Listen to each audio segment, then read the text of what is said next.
although the LSAT-Flex has been the latest change to the LSAT, over the course of the 15 or so years I've been teaching this exam, I've seen the LSAT change in a lot of ways. I remember back in June 2007, they brought in the dual comparative reading comp passages. More recently, they brought in the rule substitution questions in logic games. Then, of course, the LSAT went digital, and now we've got the LSAT-Flex. So lots of changes, and the one constant I've seen is that all the previous studying you've done up to this point is still perfectly relevant. I know it could be tough to take the LSAT under a new circumstance, to be the first one taking it in a time that has changed, but that's the situation. You know, it's most of what you do is perfectly relevant. You just have to tweak things and adjust a little bit. And by the way, I am drinking a sencha green tea this evening. I'm running low on my tea supply. I'm going to have to order some more soon. I've got some hojicha coming that I'm pretty excited about. Who knows when they'll deliver it? It's obviously not an essential item compared to other stuff, but I'm hoping that'll come in soon by the next Tea with LSAT Steve. In the meantime, the number one video I have seen going on that's been pretty popular lately is actually part of a playlist on the LSAT-Flex, and I'm putting the link for you here in the chat if you want to check that out. I've got a whole playlist where I'm constantly providing more information around the LSAT-Flex. As I learn new updates, I'm adding in new information every day, new videos every day as I find out more. And one thing that came to mind for me is that I used to always study in college at a particular spot in the library up at Columbia.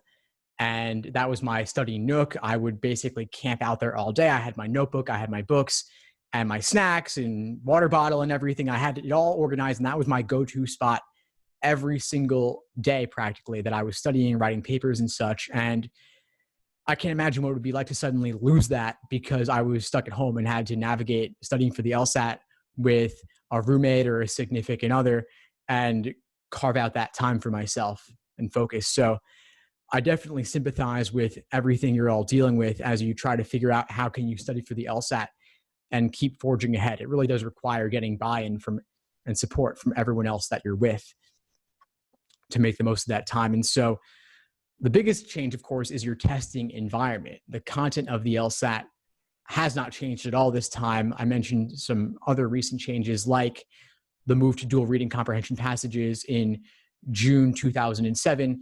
The change with the rule substitution questions was test 57, which was, I think, September 2009.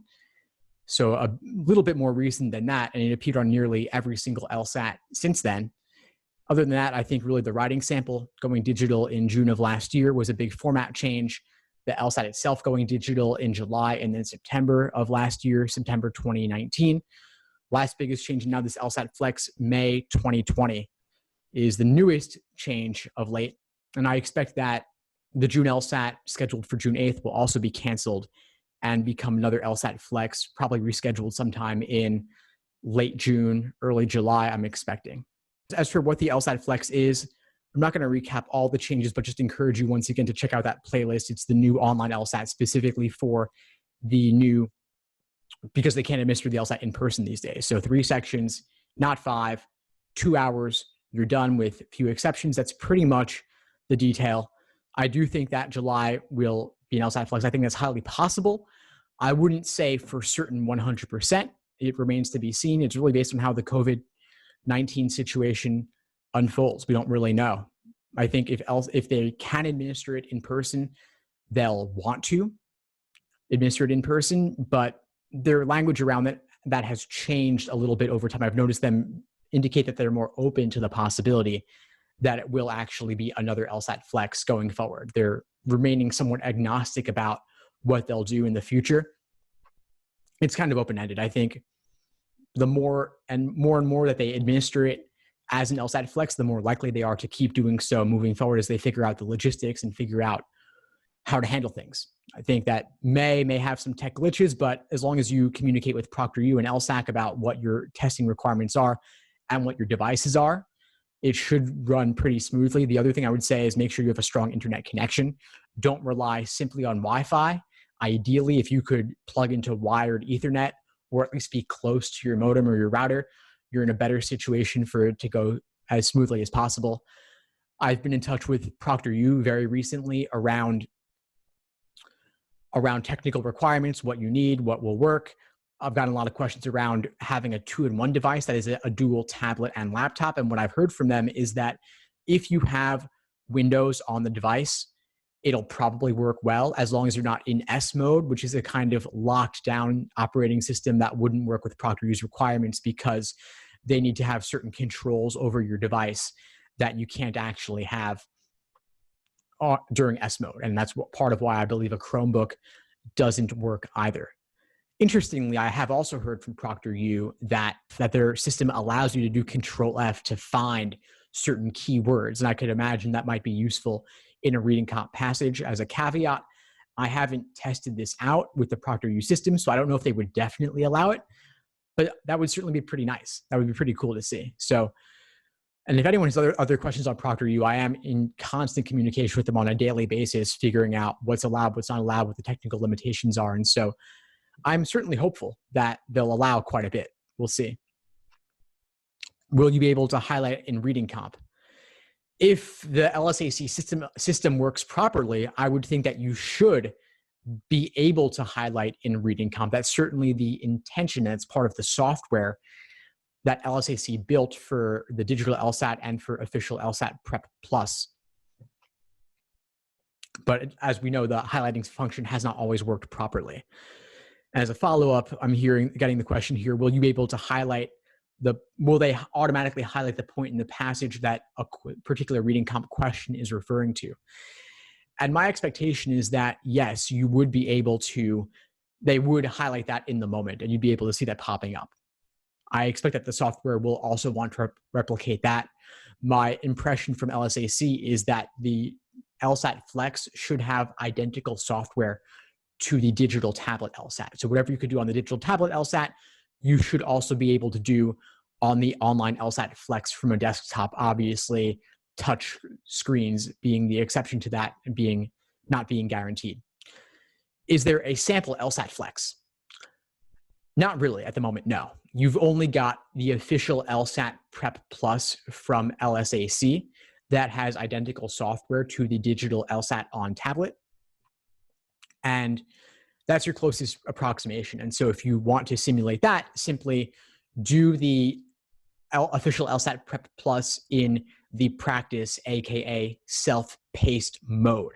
And that will be your easiest way to replicate it because you're doing 3 sections, skipping logical reasoning, and the regular practice test mode on official LSAT Prep Plus does not allow for that. As for how do they confirm your identity for security purposes and maintain the integrity of the LSAT-Flex, first of all, they have a live proctor at some point during your exam. They also monitor you with a webcam and a microphone, and they record all of that. And additionally, they have the ability to look back at that later, and they use AI to monitor your eye movements and track them to see if you're doing anything suspicious, like looking away from the screen for too long. And that could raise a red flag if you do that too much. Then they would have a human review that to make sure you weren't doing anything inappropriate and looking at other things that you shouldn't be looking at and such. And they'll also presumably have you scan the room with your webcam to make sure that everything is clean in your environment and you don't have any books or anything else that you shouldn't really have. But I certainly understand the desire or at least the question regarding test security when you're doing it at home. But at the same time, even if the LSAT were open book, given the severe time constraint, I'm not sure how useful that would really be. Just like law school exams also being open book, it's nice to be able to refer to things, but if you have that time crunch, how quickly can you scan for whatever might be useful to you? And the LSAT is not a memorization exam. There's not really that much to refer to anyway. It's really more, can you interpret this argument in the moment? Typically an argument that you've never seen before. Obviously, there's a lot of pattern recognition on the exam where things repeat, but at the same time, each argument, with very few exceptions, would be totally unique, and you wouldn't have seen it before, or a game would be totally unique. You haven't seen that before, most likely. And so how can you refer to anything previous that you would have had saved up or in the bank, so to speak, or a book to look at? It simply wouldn't be useful. The biggest help would be to have someone like me by your side working through the exam with you. And obviously with the webcam, they're not going to be allowing that. By the way, they also have you hold up your government issued ID to the camera to confirm that it's really you. And that would be a way for them to ensure that no one else is taking the exam for you and that no one else is in the room while you're working on it. And so you want to make sure, of course, that no one's going to interrupt you for those 2 hours. No roommate, family, significant other, pets, everyone's going to steer clear of that room for the duration of the exam. And by the way, speaking of pets, they are actually okay with you having a pet with you during the exam.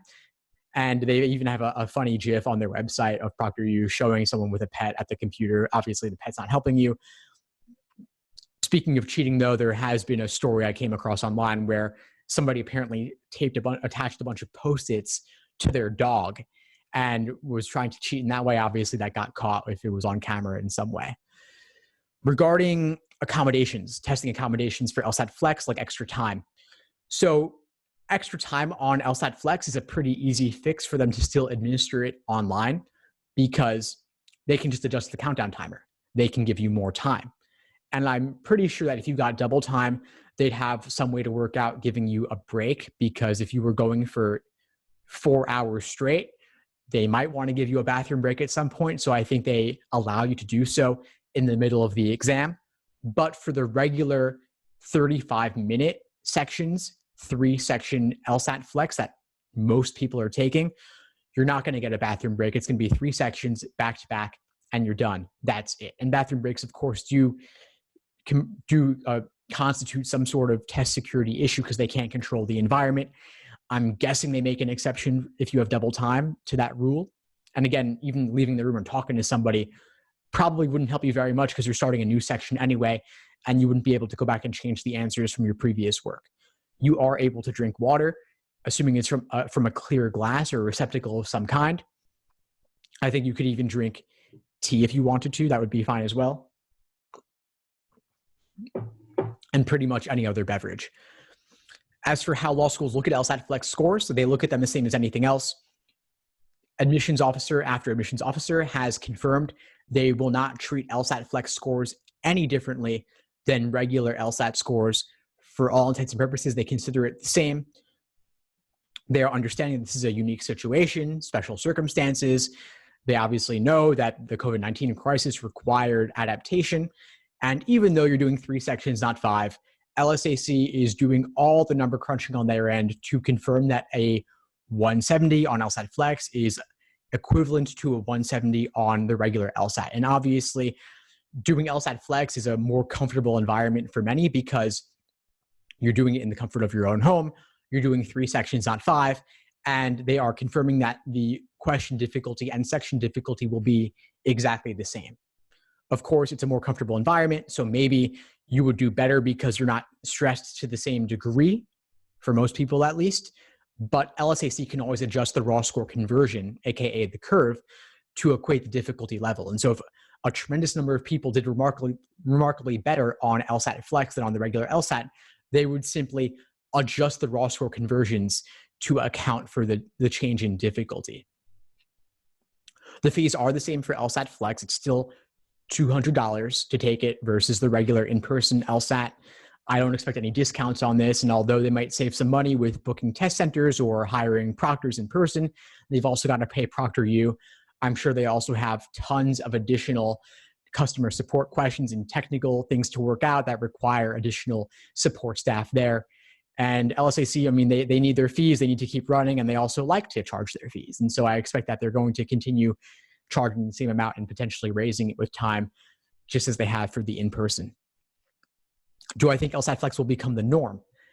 I do. With time, I suspect that at least in the medium to long term, they will make this the norm. They will adjust, given that COVID-19 waves could continue. So maybe even if things got better for a while, there could be a new wave in some part of the world that would require administering it online. And I think it's a lot of hassle for them to keep canceling and rebooking exams, tons of student requests and questions and such, and tons to reorganize on their end with announcements and communicating with law schools. Whereas with an online exam, they're not going to have to cancel those dates no matter what, really. So I expect that that's just an easier way for them to handle things moving forward once they figure everything out on their end. The June 8th LSAT, I suspect that will be canceled as well. and rebooked as an LSAT-Flex sometime in the following month afterwards. And so if you weren't signed up for the March or April LSATs in North America and you want to take LSAT-Flex, I would say register for June, because that one's probably going to be canceled, and rebooked as an LSAT-Flex as well sometime in the following month. July is an unknown. August is an unknown. So I'd be ready for either one. If you're taking June, July, or August, maybe do some 3-section exams, maybe do some 5-section exams, and be ready for either format. And if you're doing 5 sections and you only end up having to do 3, well, you trained more than you needed to. Very few people ever complain about doing too much prep or doing too much studying or being overly prepared for endurance. So not a whole lot of downside there. And you could, if you want to look at your LSAT-Flex versus 5-section, do 3 sections, take your 10-minute break, do 2 more sections after that. But you could also see what was your 5-section performance and what was your 3-section performance, and how did those differ. And if you want to get an approximation of what your 3-section LSAT-Flex score would have been, you could simply do your 3 sections and then multiply that raw score by 4/3 or 133% to see what your raw score might have been on a 5-section normal in-person exam, aka 4 scored sections plus 1 unscored experimental section. Another way you could calculate it would be to calculate your accuracy percentage on each of the 3 sections that you did, and then use that as a benchmark to see what your accuracy percentage might have been out of a full 4-section, 100-question scored exam. That would be another way to go about it. And so just to put it a different way, you're doing 75 scored questions on a 3-section exam and approximately 100 questions on a 4-section scored exam, because the experimental section is unscored. It's not part of your score either way. Now, they've confirmed as well in the past week that last week, LSAC said that the logical reasoning will not be double weighted. It will count equally to logic games and logical reasoning and reading comp approximately, meaning that all questions are scored or weighted the same, which means that each section is approximately 1/3 of your score. All of those count roughly the same as well. Since reading comprehension typically has around 27 questions, it will actually have the largest percentage of your score. It will be weighted the most since it has more questions. Logical reasoning next with around 25, 26 questions. Logic games the least with around 23 questions or so. And so logical reasoning used to be about half your score. Now it's about 1/3 along with the other sections. So logical reasoning has diminished in importance, and logic games and reading comp have increased in importance a little bit. And so if logical reasoning was your strong section by far, then you want to work a lot on games and reading comp, and maybe you prefer to do the regular LSAT over the LSAT-Flex. But of course, we don't know when there will be another opportunity to do an in-person 5-section exam with logical reasoning being half the exam. Maybe July, maybe August, but it's no ended question. We don't know. Alternatively, if logic games and reading comp are your strong sections, then LSAT-Flex is definitely what you want to go with, and you prefer to go for that over an exam that weights logical reasoning as half the exam. The writing sample you'll do after your LSAT, whether you do LSAT-Flex or in person, you have up to 1 year to complete it after you take the LSAT, and that's online just as it was before. They started making the writing sample online in June of 2019, and it's been that way ever since. Law schools weight it slightly more than they used to before, because now they can actually read what you write. It's typed, not handwritten, and so maybe they'll want to look at it a little bit more than they would have otherwise, but still it's not scored. So I wouldn't worry too much about it. And if you still have an LSAT in your future, focus on that. Worry about the writing sample afterwards. You could do it a day later, a week later, a month later. I wouldn't forget about it altogether, but I wouldn't really worry about it for now. You can always study for the writing sample and do it later. I do think for most people, the 3-section LSAT-Flex will be a more comfortable test experience than the 5-section exam, assuming you have a good, quiet home environment with a good internet connection. So I would say go for the LSAT-Flex in most cases if you can and if you'll be ready in time. Logical reasoning is not half the LSAT-Flex. It's only 1/3 of the exam approximately. It's half of the regular in-person LSAT. So once again, how to score LSAT-Flex? 2 ways. Either take your raw score on the 3 sections and multiply it by 4/3 or 133% to get an approximation of how you might have done had it been a 4-section scored exam.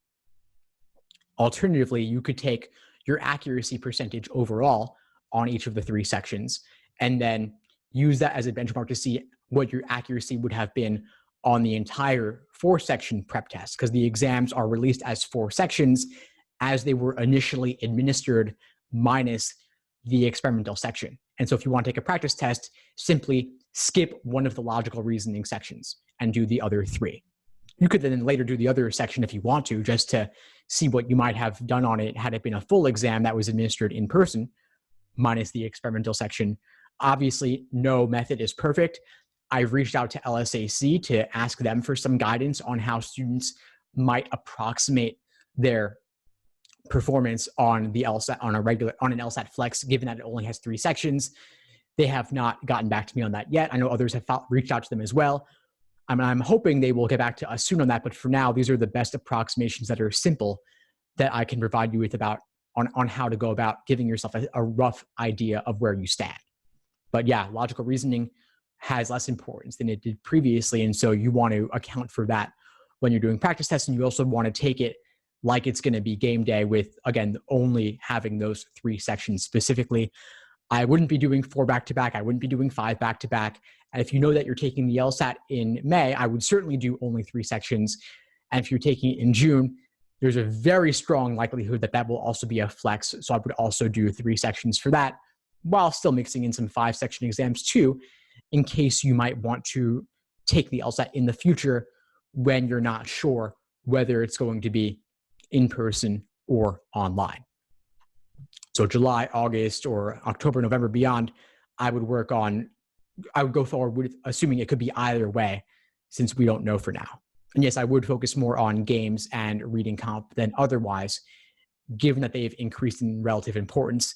And games really has always been the most perfectible section, in my view, for most students, from what I've seen. So I would definitely give games more of a focus. Reading comp is typically the toughest section to improve upon significantly. So I would typically save that for last in your prep, and I would focus more on the other sections. But since it has increased in importance a bit, going from around 1/4 to 1/3 of your score, I would give it a bit more attention than otherwise. And as always, of course, doesn't hurt to learn everything well and to give everything some time there. Thanks for tuning into the show. Please subscribe if you haven't done so already to be notified of new episodes as I release them. And feel free to reach out if you need anything at all as you move forward with your prep. I'm happy to help however I can. In the meantime, I'll wish you all the best and take care.